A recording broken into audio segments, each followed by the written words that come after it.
윤석열 정부가 가계대출을 계속 늘리고 있습니다.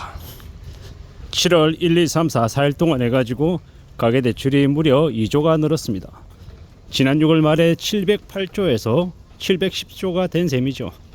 지난 5월달과 6월달도 두 달 합쳐가지고 가계대출이 10조가 는 거거든요. 참 어처구니가 없죠. 690조에서 688조에서 아니 708조로 698조에서 708조로 10조가 는 건데, 그 이후에 7월 들어서 1, 2, 3, 4, 4일 동안 또 2조가 늘었다고 하니 우려스러운 거죠.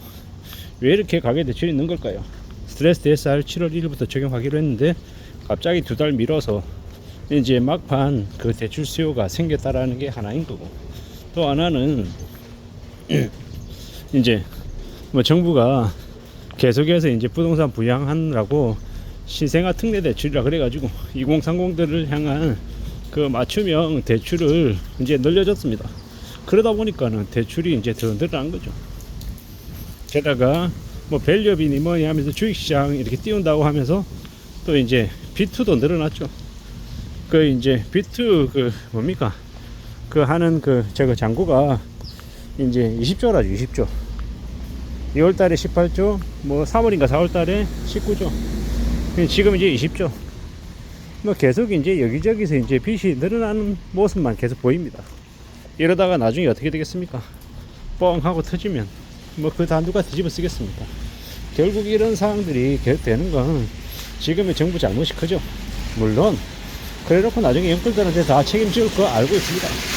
영끌들하고 비투한 놈들에게 전부 다 이네 놈들이 가계대출이 늘어난 주범들이다라고 얘기하겠지만, 실제로는 정부의 정책적인 차원들이 더 큰 거죠. 그들이 계속 그렇게 분위기를 몰아갔다라는 겁니다.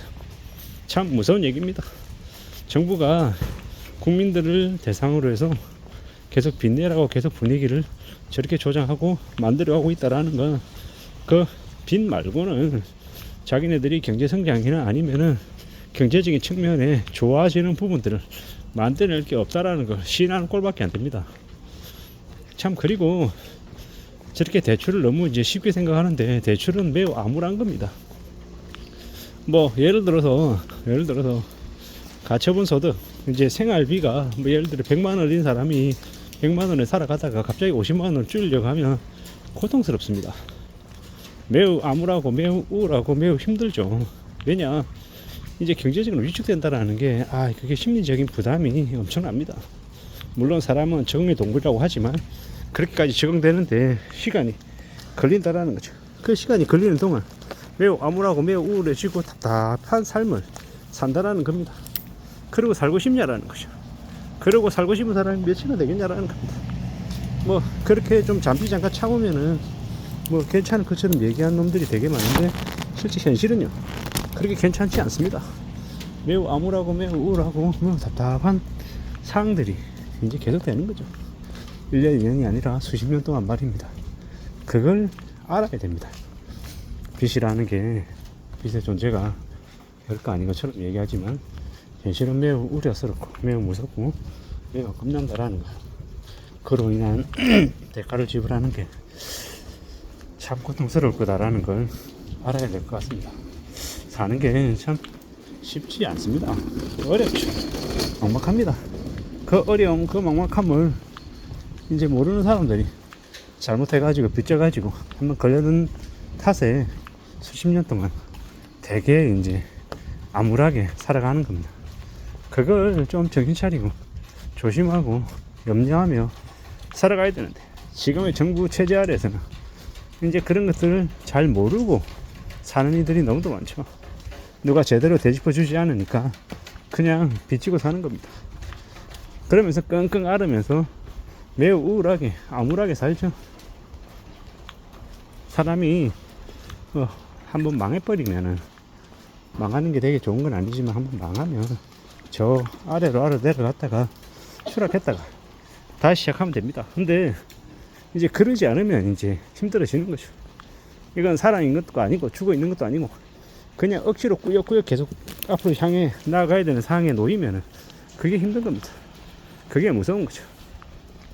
지금의 상황이 그런 것 같습니다. 윤석열 정부 아래에서 가계대출 계속 늘리고 있는데 이제 저러다가 어느 시점이 되면요, 가계대출도 중단하고 이제 금융권들은 금융권들 나름대로 알아서 살아남아야 되니까 대출자들에게 가산금리 물리고 뭐 2025년 말 2026년 언제부터일지는 모르겠습니다만은 그 담보물에 대한 담보 권리 금액도 낮아지면 금융권들이 그거 감정평가 재산정 해가지고 대출 금액이 그 감정 금액보다 초과되어 있다라고 하면 일부 원금 상환 요구도 하게 되고, 그러면 이제 대출받은 사람들의 처지가 이제 이제 궁지로 몰리는 거죠. 그런 것들은 모르고 사는 사람들이 너무도 많은 것 같습니다. 자기하고 상관없는 얘기인 것처럼 생각하며 지내는 거죠. 참 우울하고 안타깝고 놀라운 일들이 계속 벌어진다라고 봐야 됩니다. 앞으로 우리는 좀 더 냉정하게, 좀 더 우려하며 사는 걸 받아들이지 않으면 사는 게 매우 힘들어집니다. 근데 강제로 그렇게 절약하며 살 거냐, 스스로 절약하며 살면서 미래를 대비할 거냐, 이것밖에 없는 것 같습니다. 참 많은 생각들을 하며 지내야 됩니다. 어떻게 살아야 되나, 어떤 삶이 필요하나, 이런 것들을 잘 궁리해야 될 것 같습니다. 누가 뭐라 해도 우리는 살아가는 현실들을 잘 감내하며 지내야 될 것 같습니다. 잘 감당할 각오를 해야 될 것 같다라는 겁니다. 지금은 지금대로 우리가 사는 거고 또 나중을 대비하고 또 대응하며 지내야 됩니다. 어떻게 살아야 되나, 어떤 삶이 열릴려나 생각하고 고민하고 잘 따져봐야겠죠. 뭐든 확실한 건 뭐다, 가만히 있는데 그냥 좋아지는 거 없고 가만히 있는데 그냥 복이 굴러 들어오는 경우가 없다. 이유 없는 친절은 반드시 대가를 지불해야 된다라는 거죠. 지금의 윤석열 정부가 괜찮다고, 집 사도 된다고, 9억 이하의 집은 뭐 신생아 특례 대출을 이용해 가지고 사면 되게 유용하다고 계속 꼬드게 되는데, 그러한 것들이 과연 진짜일까? 그렇게 해서 잡힌 물고기 만들려는 거 아닐까? 라는 의심을 해야 됩니다. 빚투에서 지금 뭐 삼성전자 10만원 간다고 지금 사라고 떠들어대는데, 그놈들이 그렇게 떠들어댈 때가 끝물이다라고 생각하면 맞습니다.